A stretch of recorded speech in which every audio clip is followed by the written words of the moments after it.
this computer. New era, new era. What's up? We miss you guys. It's a lot that's been going on. You have to forgive us. I know that we are now hitting pretty much into the middle of the season. So we are long overdue for a video. So as many of you already know, Mr. Witherspoon now has a Mrs. Witherspoon. And so he's been busy with the wedding, and now he's on the honeymoon, and there's a lot of things that are going on as far as their union.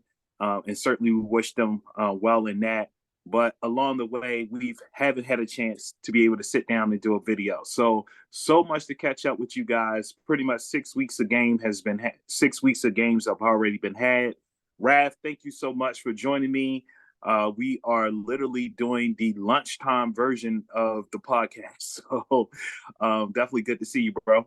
What up, fam? What up, New Era? It's been a long time. We could have left you with some power rankings to flex to, of course.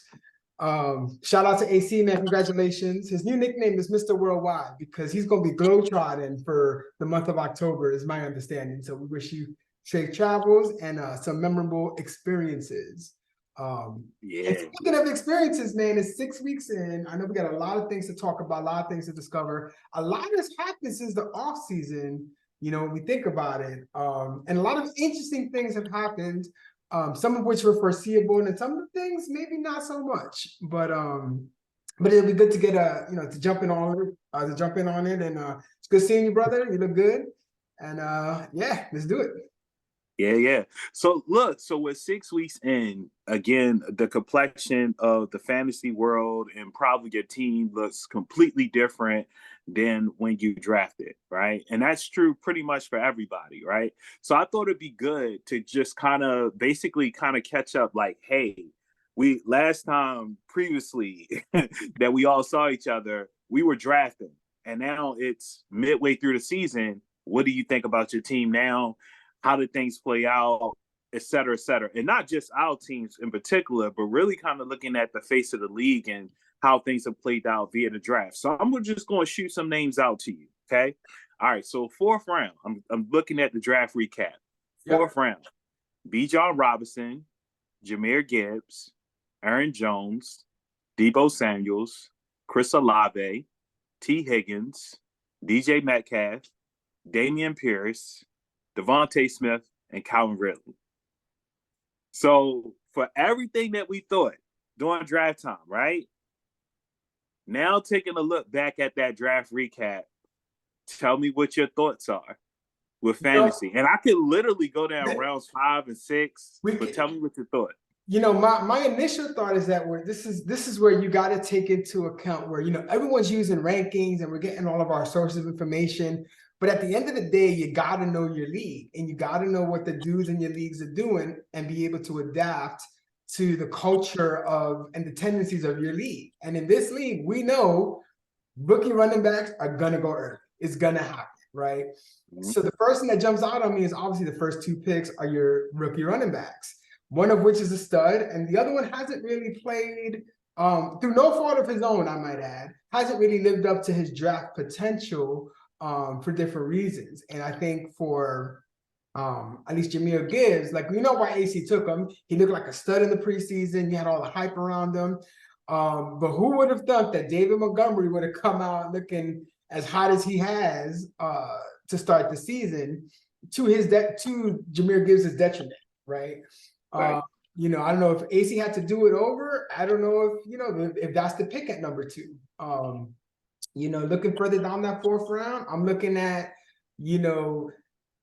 yourself, Dameon Pierce. Again, it's the young, we're all looking for that cowbell running back. Listen, DeMeco Ryan has been a pleasant surprise for the Houston Texans, for everyone except Dameon Pierce.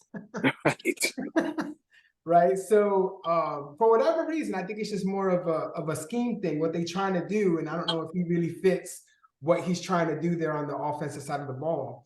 And then the resurgence of Calvin Ridley, man. When you take that kind of time off and you're 27, 28 years old, you don't know what kind of condition you're going to come back in. And at first, he was looking like he's that dude. He still looks like he's that dude. So those are the quick things that kind of jump out at. What about you?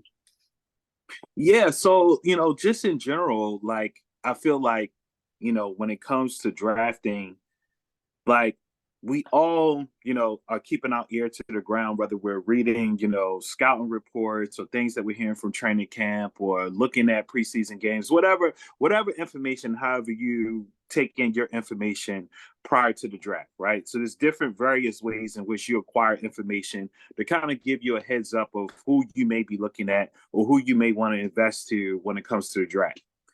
However, at the end of the day, if I'm being completely honest, a lot of this stuff, it really just comes down to really just knowing what you know, but also being able to accept that you're not going to know everything. So it's like, okay, for the best that you can do, try to prepare. But at the end of the day, a lot of these guys, they're not going to pan out.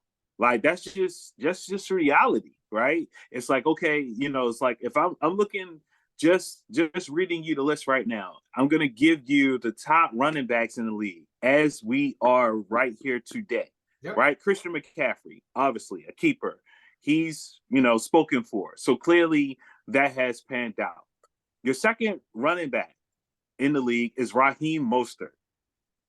Who like who would have thought, right? Who would have thought? Okay, who would have thought? So let's just travel down this road. Okay, Travis Etienne, also a keeper, right? Okay, so someone got that right.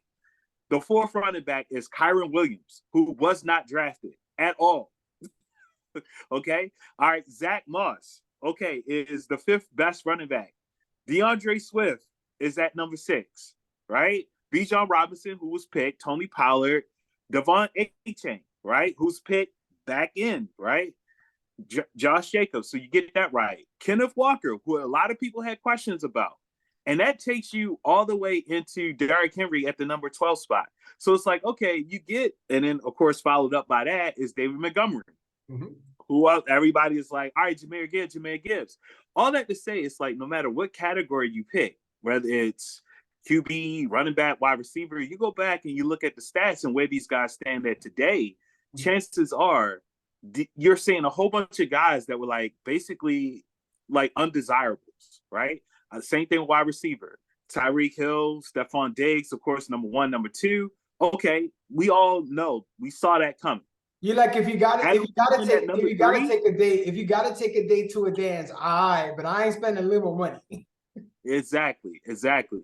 Yeah. So it's like, all right, you have Adam Thielen at number 3 at wide receiver. Keenan Allen, for the question marks that came with him, he's number 4. Puka Nacua at number 6. Like, these are guys that are unheralded. Nobody wanted them, right? Or wasn't even on nobody's radar.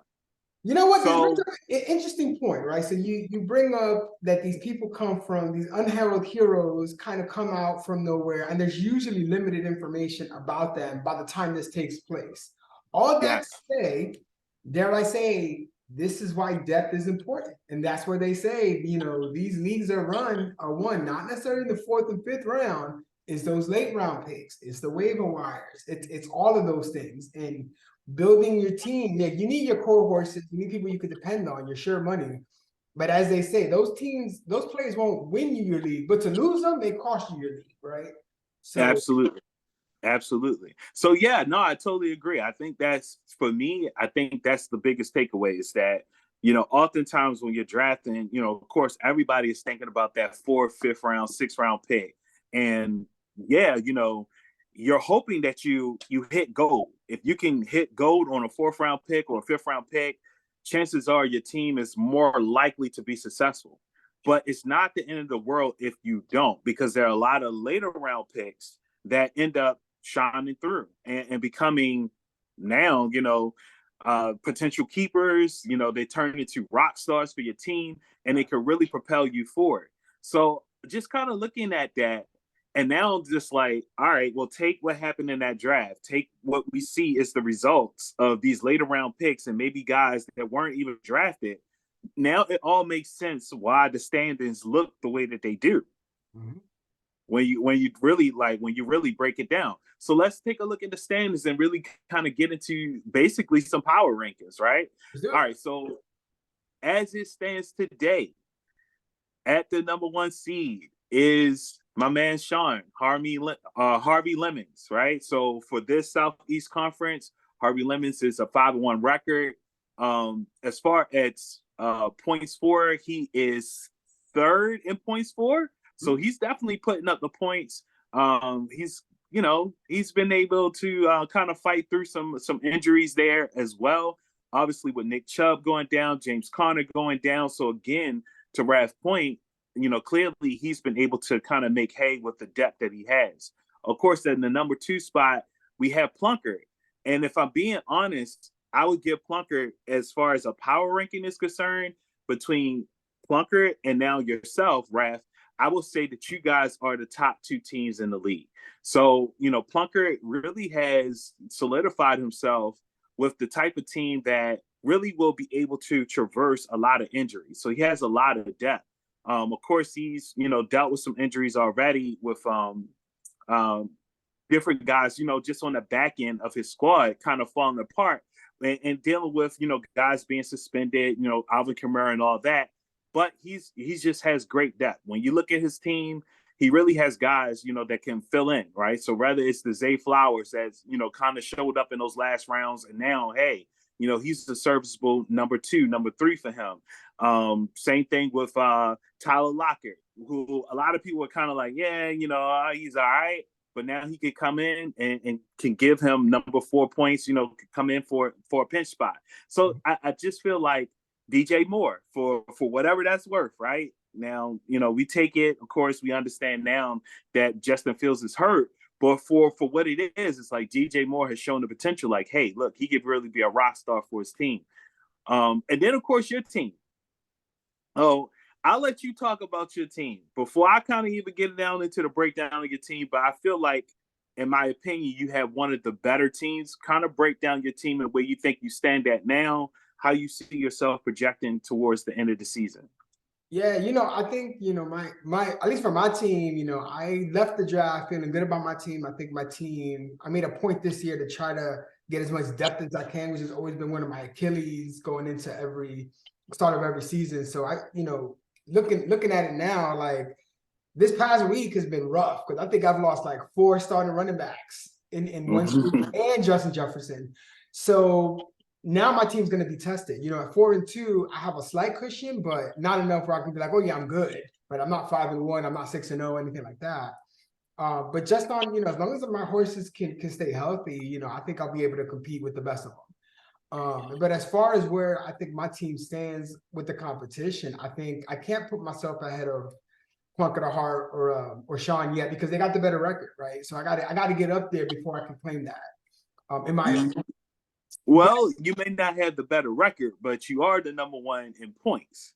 So no, yeah, no question, right? But at least, humble as it may sound, I may have the number 1 in points, but Sean still, he still got the best of me, right? So I believe he did beat me out in the one time we played this season. So I can't knock that, right? So I ain't gonna take that from him. Well, for sure. So I think I'll put. I'll put him and Plunk 1 and 1A, and then I'll put myself right there at number 2. Okay.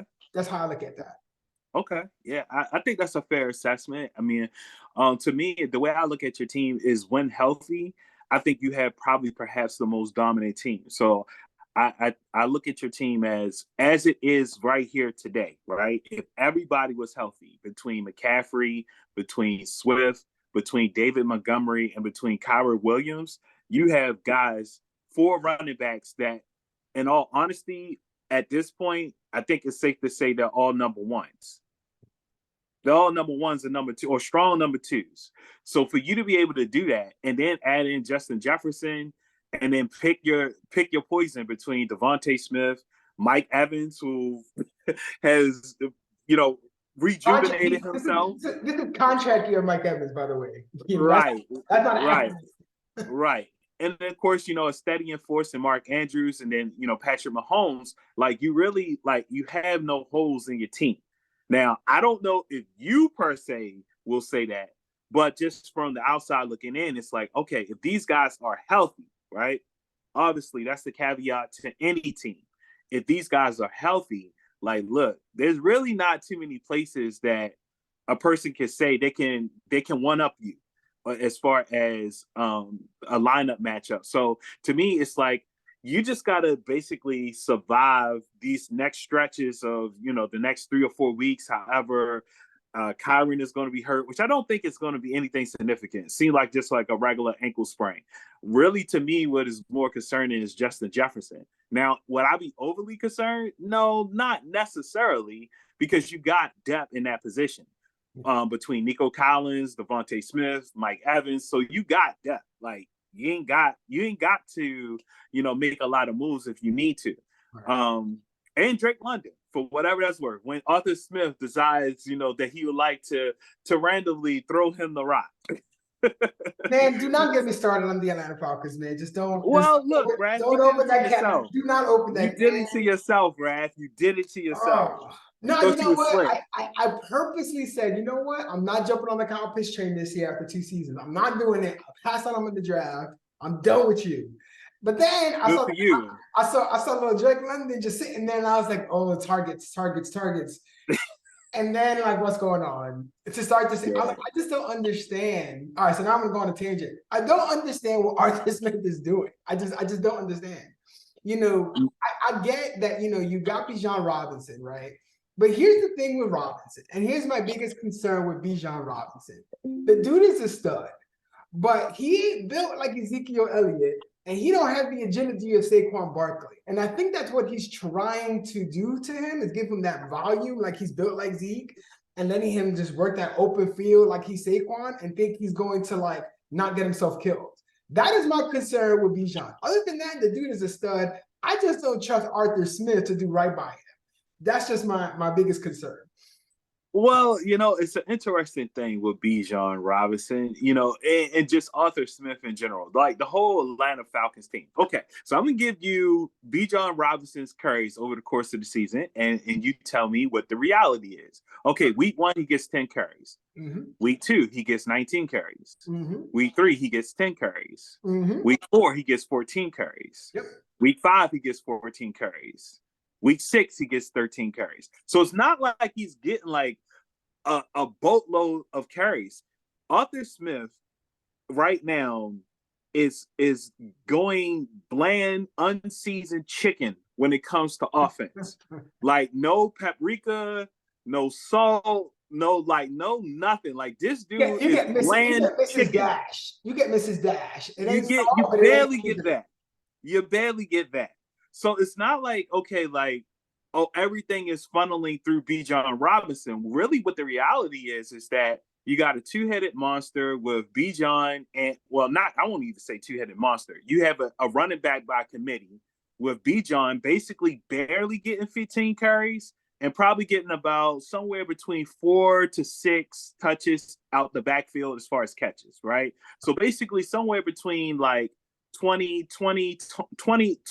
you know, touches, right? Between carries and targets. That's what he's getting. Everything else is going to Algier, and you're getting a sprinkling of Jonnu Smith, and every now and then, like when he feels like it, like throw something to London, right? So it's just like, to me, it's a very stagnated offense. Like that's not, but to me, he's holding. We know why that is though, right? His name rhymes with Sussman Schroeder. Right. Right. I mean, that's really what it comes down to. I think if you had more trust in your quarterback, then you would be opening up that offense with all your prolific offensive weapons that you got. And this basically, his formation of this offense is to me indicative of what they truly feel Ritter is capable of doing. And if that's what you're going to do, you are doing your team a zero service with all them damn weapons you got on that team. But I digress. Absolutely. And like take that same commentary and now apply that to Houston's offense, apply that to the Steelers offense, like apply that same theory. And really, I mean, honestly, a lot of people could feel the same way. Like Javonte Williams is like, all right, what the heck is going on in Denver? Like, you know, just going, outside of our own teams, like a lot of teams are struggling. Ramondre Stevenson, and remember what monster he was last season. And now what does New England? Belichick, right? Who really here thinks who has any trust in the Belichick committee, in the Belichick back? I mean, let's be honest here. Let's keep it 100. But point taken. Yeah, so it's a lot of teams that, quite honestly, they're playing a brand of football that is not fantasy friendly, right? There's a lot of disgruntled owners that put these high draft pick players in a position in their lineups, and they're not coming through for them because these offenses are just stagnated. It's like, really, like, honestly, week 6 is a great example of that. You look at the back half of slate of those games, it's like, man, it was a snooze fest. Yeah, like it was bad. The 1 o'clock games, okay, you got some points scored there. Monday night, some points were scored there. But that 4 o'clock slate, man, it's like, look, you could have went to sleep. There's a bunch of field goals. You would have thought they were all played in London. Yes, in the rain.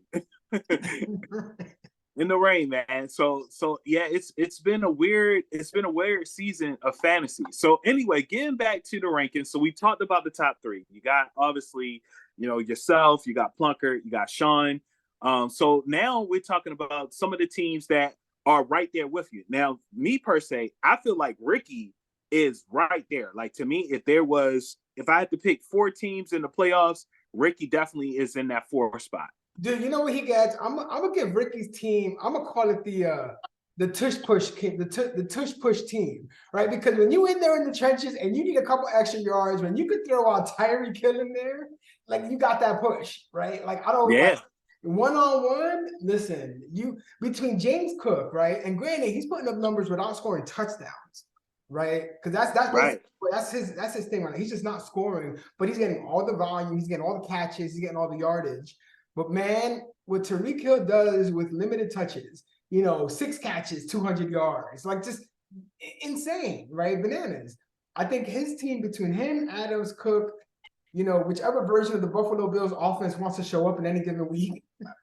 Debo, if he can stay healthy, like, his team is as strong as anybody. And, quite frankly, if McCaffrey winds up missing some time, you got Elijah Mitchell. You know what he can do as a fill-in. So I think he's got the depth, and he's got the dudes. Yeah, absolutely. And for whatever it's worth, James Conner, when he's healthy, again, this dude always gets hurt, but when healthy, this guy produces. So depending on how things play out on the injury side of things, of course, he got TJ Hawkins, who's been rock steady for him as well throughout the season. Like, he really is, like, he's in the mix. Now, surprise, coming in at the number 5 spot, Romel. All the way from, like, the depths of the ashes there. It's like, this guy could not have been in a worse position. You know what? I'm going to call it The Walking Dead. Every time you think he's dead, he's just coming. He's coming. And then it's like, he got like a little health pack, and then he's back. Like, he never left. That's it. Like, he never left. Yeah, and that's yeah, man. That's really, honestly, it's good to see, him kind of getting back into the mix of things. Of course, like I said before, there's some troubling waters there with Ramondre Stevenson. He's still trying to figure that out. But again, Romel's just been kind of gritting it out every week, between Justin Herbert, Pacheco. Yeah, his only issue, I mean, like, one of the glaring issues I think for him is he can't necessarily afford for his running backs to go down, right? Because you got Miles Sanders, who, like, just done. But Isaiah Pacheco has been the dude in Kansas City, but that offense is still looking kind of shaky, and it's actually been to Pacheco's benefit. Because there ain't no pass catchers there, so now they got to check it down to him. They got to give him the touches. So that's actually, a really good look for him. But as far as that, like, the running back depth, like, if he can stay steady, he's good. But knock on wood, and hopefully he doesn't have to call upon that depth. But that's the only real thing. CeeDee Lamb is, we know what he can do. Michael Thomas, like, Justin Herbert, who, it's interesting, man, because for whatever, like, the talent's there, but it's like 1 step forward, 2 steps back. It's like, what do they want to do there? And it's just because you got Keenan Allen, you got the weapons, you got the goods, Um, Well, I mean, to me, I feel like Herbert, really honestly, he's been pretty rock steady this year. I mean, of course, it's Dallas defense, so it's like, all right, you got to factor that in. Um, like, hey, you got up against a great pass rush. Obviously, that with Diggs not being there, but they're still pretty solid. So I kind of expected how things played out last night is kind of like what I expected. I expected like, hey, you're going to do some good things, but you're also like, this is not the Justin Herbert that we're going to see for the rest of the season. Also taking in the fact that Eckler was coming off an injury, and you can see that they limited his snaps as well. right. So it's like, yeah, to me, it's like we play this game 5 weeks later, I think we get a different result. So I'll just leave No, it but at I'll that. give you that. I'll give you that. And and they played Dallas D. So I mean, for whatever it's worth, it wasn't like Yeah, okay. he wasn't playing Okay. cupcakes, All right. I'll give you that. I'll give you that. Yeah. So I think Herbert is fine. I think what you pointed out, it's after CD Lamb, like who do you have at wide receiver? Because I'm not really depending on Michael Thomas or KJ Osborne.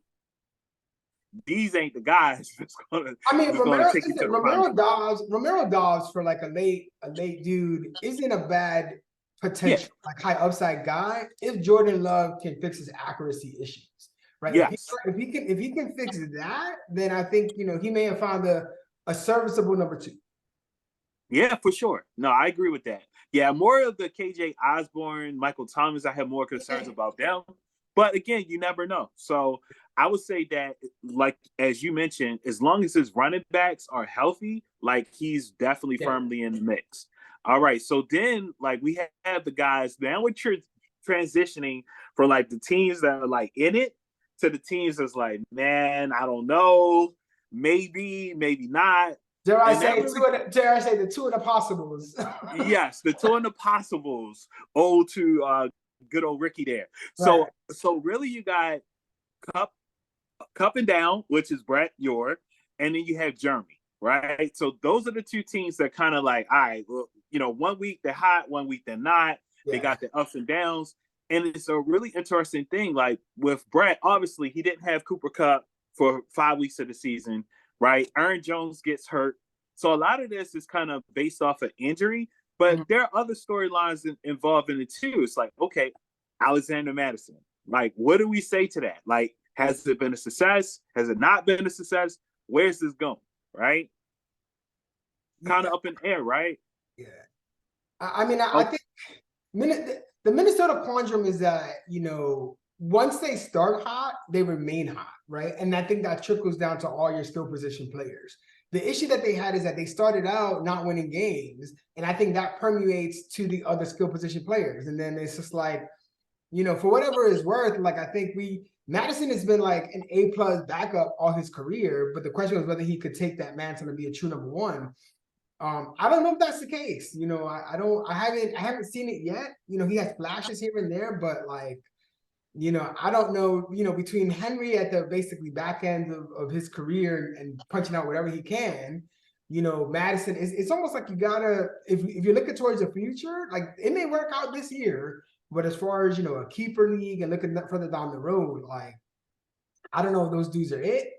But you got Diggs and Cup, man, and I tell you, when you can throw those two guys out week in and week out, you got a shot.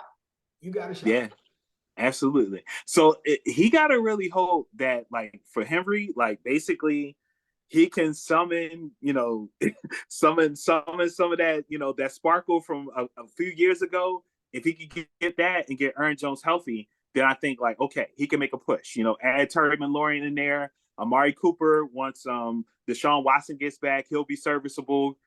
Dallas Goedert, if Philly wants to use him, like I think he has a team that could get into the mix.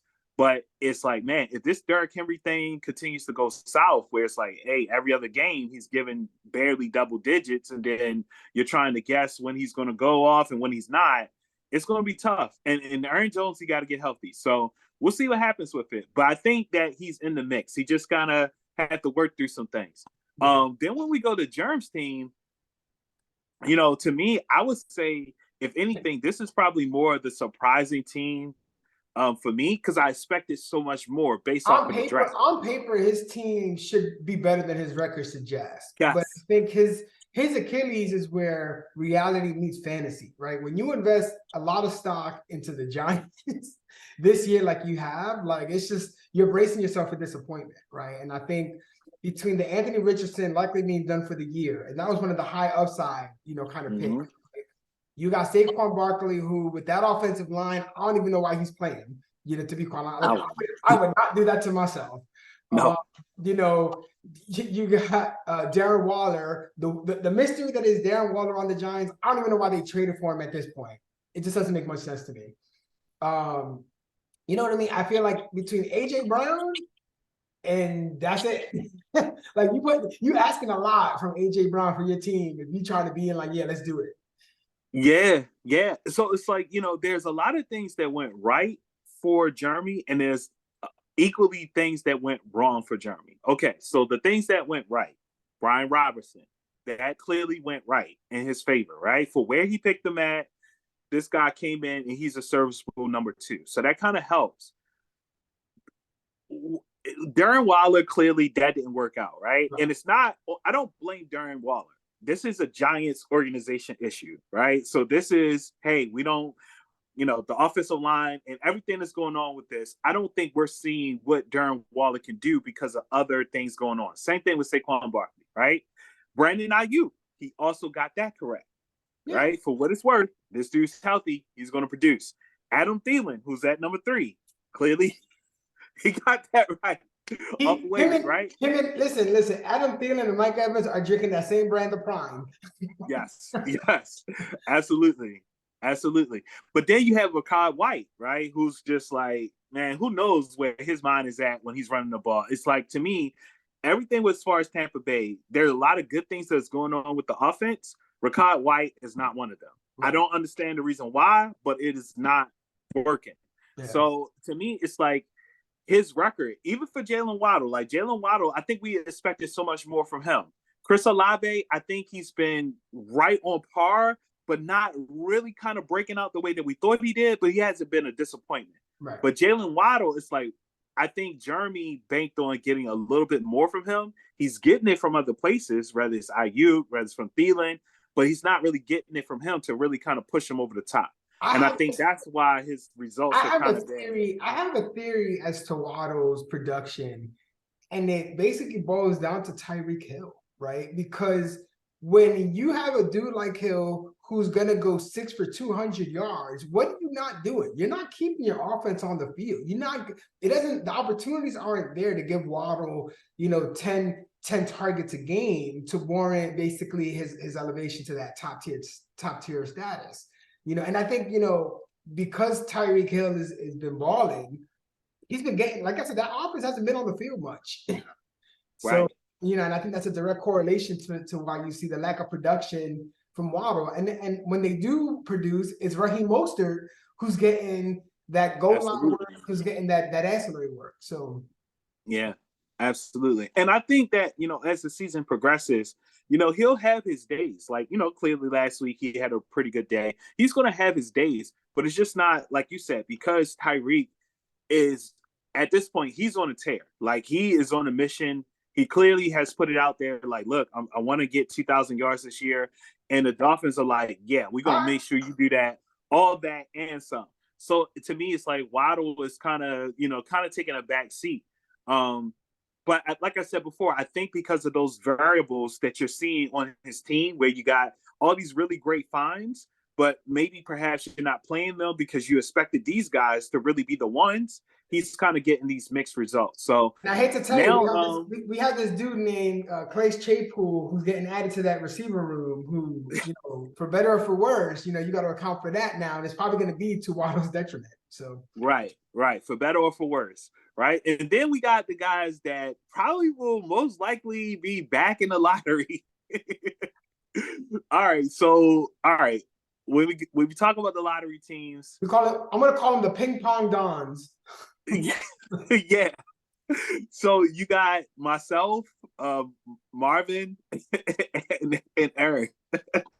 How exciting is that, right? Like how pro? Like You couldn't draw up that narrative any better than that. You really can't. Like, man, we suck. It's not for lack of listen. It ain't for lack of trying though. Y'all try. I'm trying. You guys, y'all Last week I put up 200 points. This week I put up 100 points.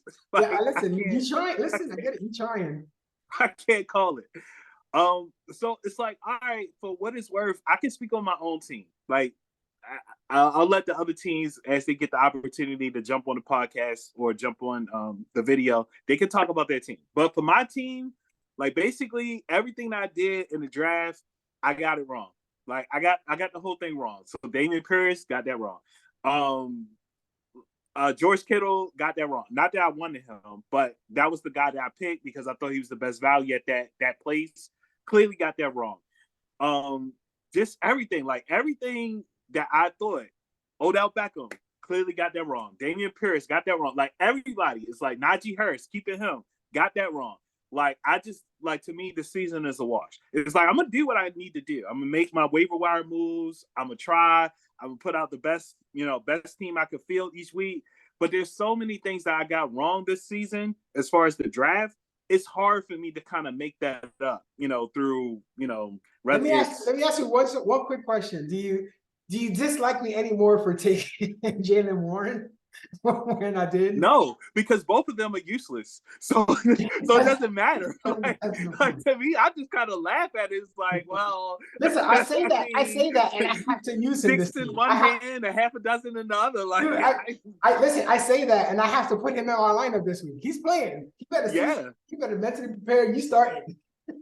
Well, hey, for a bag of peanuts, I can trade you the other half. You can have Najee Harris for like a bag of peanuts at this point. Like, to me, it's like, and to me, again, a consistent theme that we've been talking about for this entire time, for this episode, is a lot of this stuff is not on them. Like Najee Harris, Jaylen Warren, these are not bad players. Matt Canada should absolutely be fired. This guy, he does not have any place. No, Raph, you cannot defend this. I'm gonna push back a little bit. Now, Harris has been a disappointment. Let's keep it 100. And I'll tell you why. No. Because the analytics and the metrics suggest so. He is not efficient with the ball. The dude does not. Okay. Yards per carries are down. Like he was always, and even this is the narrative going into the last couple of seasons now. He produces, but he needs an excess amount of volume to do it, right? And I feel like that's always been his thing. And now it's like when you got to do like Warren, who's more efficient, more yards per carry, breathing down your neck, it's gonna translate, and they're gonna start to, create this nightmare backfield that we're seeing. Okay. Well, Raph, I would love to go with you on that. Because again, like I'm just kind of like, I'm done with these dudes. I don't got no emotional attachment, but I also have to live in reality. Okay, so I'm gonna give you the reality. Okay. So Jaylen Warren, right? In game 1, he averaged 2.0 yards per carry. Game 2, he averaged 3.3. Game 3, he averaged 3.6. Game 4, he averaged 3.6. Game 5, he averaged 4.4.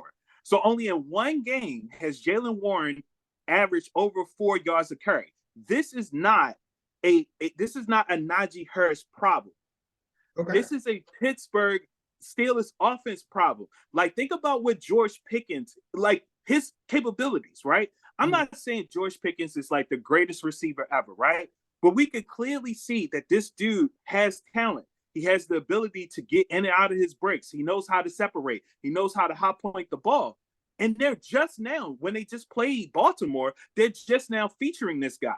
What is the problem? This is not a George Pickens is just like he's taking a step back. No, this is a Matt Canada problem. Like this dude, what he's calling on offense is criminal.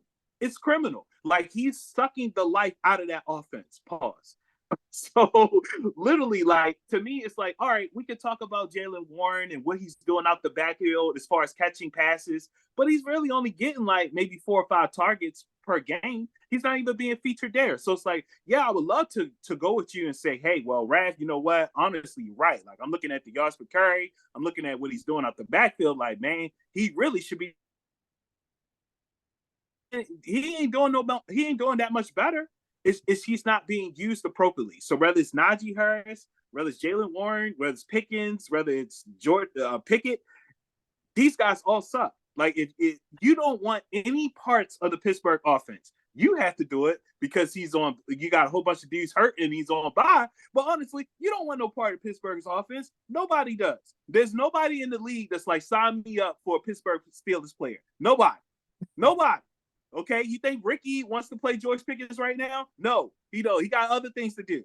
Okay, so it's like, yes, it's convenient to pick on Najee Harris because he's the top draft pick and he was supposed to be this and that. We get that. But if you're looking at the games, you're looking at the offensive line and the terrible blocking that they're doing, both pass and run blocking. You're looking at these play calls and how porous they are. It's like it's almost a miracle that they beat the Ravens. A miracle, because they did absolutely nothing for 3 quarters and basically 8 minutes of the fourth quarter. They did absolutely nothing on offense, and that is all Matt Canada. That's not the players. That is Matt Canada. So with that being said, congratulations on Jalen Warren. I hope that he does well for you. He'll probably put up about 8 points this week. And I wish you well, because guess what? Najee Harris is going to do the same thing. He's going to give me 8 points, and I'm going to lose again this week too. And with that, we'll change this to who I'm actually playing this week and who I think is next in the power rankings. Tougher than leather, your good old boy AC. Yes. So AC, to me, it's like, a lot of his team was kind of banking on these keepers and Jahmyr Gibbs, right? So, of course, obviously the situation with Aaron Rodgers going down, that kind of really hampered Wilson from really taking off the way that he should have. I think had Aaron Rodgers stayed healthy, we would be looking at a different Garrett Wilson, right? Obviously, the Jahmyr Gibbs situation, like, man, again, it's not Jahmyr Gibbs. Like, if you're watching a guy play, when he gets his touches, he's making moves, but he's just not getting enough touches. Now, of course, Montgomery's hurt. So we'll see. We'll see what they're going to decide to do. Whether they're going to hand it off to Reynolds 15 times or whether they're going to give Gibbs a shot. I would like to see Gibbs get his shot. Now, there's some other things as far as pass blocking and maybe some other assignments that he has to work on, the trust of the coaching staff in order to get those touches. But to me, it's like, look, you get better by playing. That's how you get better. You got to get the reps. So to me, it's like, give the dude the reps, see what he does with it, play to his strengths, and let's see what he can do. But for this season, Aaron, he already know what it is. We going to the lottery, bro. We going to the lottery. That's just what it is. As good as ETN has been, we going to the lottery. In hindsight, I look at AC's team and I was like, he's the tight end whisperer, right? So the Sam Laporta clutch, great pick, move on, right?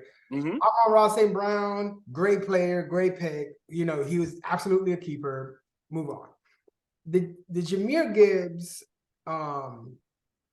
between the Jahmyr Gibbs pick, the pickup for Devon Achane and Zach Charbonnet, right?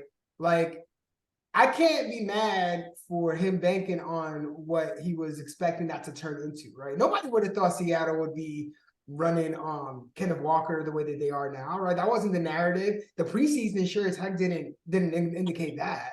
But yeah, here we are, right? Charbonnet is basically unusable, absent an injury. He's a handcuff at this point. So it's somebody who I think he expected to be able to put in the lineup, but it just hasn't happened yet. Same with Gibbs, same with ETN. I think he built this team to throw out at least 3 solid running backs. And when I think that hasn't manifested, I think it changes the complexion and the projection of what he wanted to do. So I agree with you.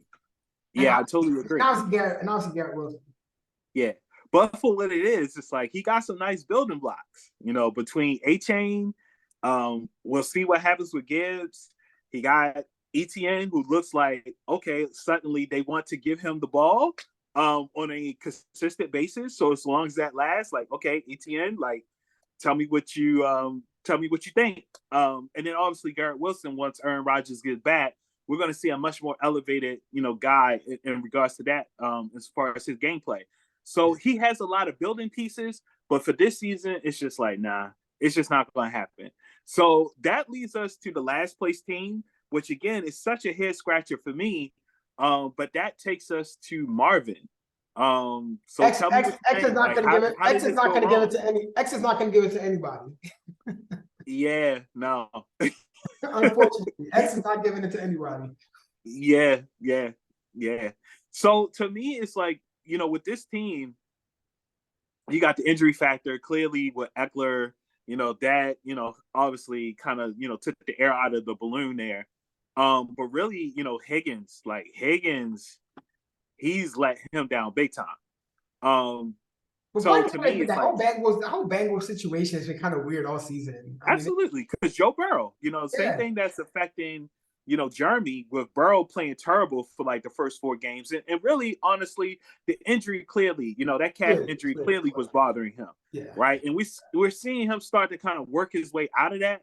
But yeah, that whole offense was just off, the first 4 weeks. So he's taking some hits. But honestly, Jerry Jeudy, look, Jerry Jeudy, leave Steve Smith alone. Do not call him just another guy. That's all I'm gonna say. Yeah, like, don't call him just another guy. Hey, it is what it is. Cam Akers, is like, yeah, like, look, I don't even know why this dude is like, at this point, like, look, let's just all just say to say Akers thing, it's just not gonna work out. Okay, let's just accept that, because we come up with a lot of excuses. I've had Cam Akers. Clearly, he was a part of the Rams at one point, so I have love for Cam Akers, but it's just not going to work out. Yeah. Like, it's just not. Yeah, I don't. Yeah, the issue with what I see with Marv, obviously, I think his team is not competitive this year. I don't think he has a shot this year.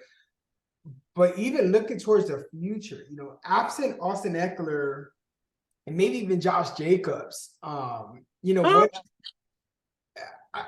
Unless you see something. See, you got Breece Hall. I don't. Again, you know what? That's true. So let me take that back. So for sure. So with Breece Hall being the pillar of that team, Austin Eckler's getting up there in age. Josh Jacobs, that situation, like he should be all right, but he's in that contract year status. Is all that gray, murky.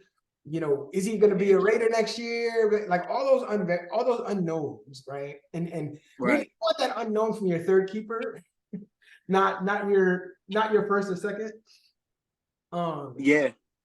Well, yeah, that is a good question. What they're going to do with Josh Jacobs? I mean, to me, it's like the Raiders. Hopefully, they're smart enough to realize, like, look, you really don't have a lot of other good things going on. You probably should just go ahead and sign this dude, because I mean, he's putting in work. Like, when he gets his touches, he puts in his work. So to me, it's like, y'all got other issues. Y'all got QB issues. Yeah. That's y'all problem. Yeah. Y'all don't have a good QB. You're still trying to figure out this defense thing. Y'all need to figure that out. Josh Jacobs is not one of those things you need to figure out. So go ahead and pay him his, like, whatever Taylor got, like, pay him that. Give him like 50 cents more and we good. Like, be done with it. Even that situation makes no sense. Like, Ursay was on this, I'm not paying the running back. You got a running back that you're paying what, peanuts for, $800,000 a year or whatever, massive outproducing almost every other running back in the league. And then you want to go and pay this dude $42 million. I just don't get me started. I don't. Raph, do not get me started. Do not get me started, because to me that was like the dumbest thing I've ever seen in my entire life. It's like, all right, well, look, first, it's like Jonathan Taylor deserves his money. Pay him if you're going to do that. But if you're not going to pay him, okay, you're not going to pay him. Trade him, whatever you're going to do. But then to see Zach Moss do what he's doing as far as the yards per carry, rush yards, what he's doing out the backfield, like the whole entire thing, and then say to yourself, you know what? Actually, on second thought, why don't we go ahead and pay Jonathan Taylor? Like, what are you guys doing? What are you doing? What are you doing? I don't get it. Like, to me, it's like this whole year of fantasy football has been very frustrating. Like, what are you guys thinking? Like, I don't get it. And now we have to deal with Zach Taylor. Like, look, he's here. He's arrived. Like, he cannot be denied. You know what? I wouldn't even put it past the Colts at this point to be like, all right, we're gonna hand him 42 million a year and all right, $42 million contract, and then give him 6 touches a game just because, just out of spite. Yeah. Like, I don't. Yeah, I wouldn't be surprised, right? I mean, because it's like you're seeing that in other places. It's like, all right, for all the money that Dalvin Cook got, like, how's that working out?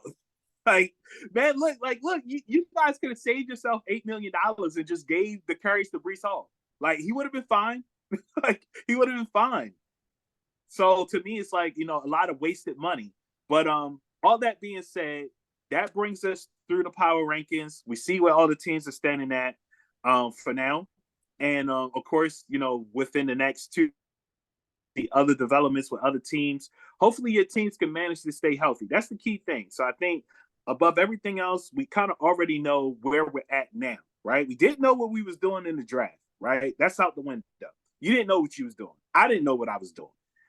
But now that we're here, now the main thing is to stay healthy. Obviously, you see holes on your team where you can make improvements, work the waiver wires, make some trades, put the phone calls in, and see how you can strengthen your team. And hopefully y'all can make the playoff push, because clearly there are clearly teams that are clearly not going to make it, and that includes my team. So I wish you guys luck. And friendly reminder, as as these injuries start piling up, we do have 4 IR slots, but just remember only 2 of them are your true IR spots. The other 2 are for COVID, we should probably get rid of. But you should only have 2 people in your IR spots at any given moment. Like for myself, I think I have like 6 people on IR, so I can use. Right. But so make sure you obey all the IR rules, right? That's it, right? We don't want to put on no, but clearly you're pointing that out. I mean, that's something that we all got to be aware of. So yeah, it's a friendly reminder, just friendly reminder. Right. We're just kind of put that out in the air. If you got more than 3 guys on IR and none of them have COVID, make some moves. Yeah. Finesse that. And then the trade deadline is. Do you know what the trade deadline is? Just throw that out there. The trade deadline should be it's either week 10 or week 11. So we should be coming up on that pretty quickly. So if you guys got trades that you're thinking about, that you're mulling over, that you're not really sure, but you think you might need to hit that button, your last day to make trades is November the 22nd. So basically, you got 4 weeks. 4 weeks to say either I'm in or I'm out, one way or the other. So that's actually not bad. 4 weeks, like, okay, that's like week 11. So 4 weeks, November 22nd. Well, better picture of who's in it, who's a pretender, who's a contender, so on and so forth. Yeah, holla at your boy. I ain't going nowhere. Holla at your boy. shameless plug, huh? Hey man, I'm just saying, like, look, sometimes you just got to know where you are. Like, hey, look, man, listen, I always say that the armory is never that far behind. Hey man, look, sometimes the kiss of death, it kills you. So, listen, whatever needs to be done, right? As they say, whatever needs to be done. So, all right, fellas. Well, look, definitely always good to be able to jump on with Raph. Thank you again so much for kind of breaking away, doing this during your lunchtime. Hopefully we'll be able to come back next week and kind of dig in a little bit more. We'll do some matchups next week and kind of get back into the routine. We'll also extend an open invite. If anybody wants to jump on the cast with us, definitely hit us up and we'll make it happen. We always would love to use some extra perspectives and some extra voices on this, on the videos. So if you're interested, hit us up and we'll make it happen. Yeah, absolutely. Especially being that Ern's going to be away for like the next 2 weeks. So we definitely could use a third person to jump in. All right. So with that being said, any last parting thoughts before we sign off? No, man. Like I said, it's been a fun season so far. It was good all season. Good first start to the season. Everybody is still in it theoretically.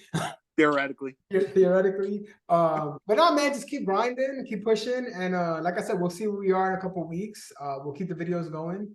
And like I said, with that, we'll just wish everybody a safe time and do your thing.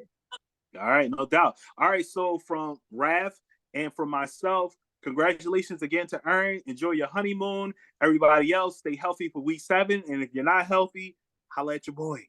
Peace. Peace.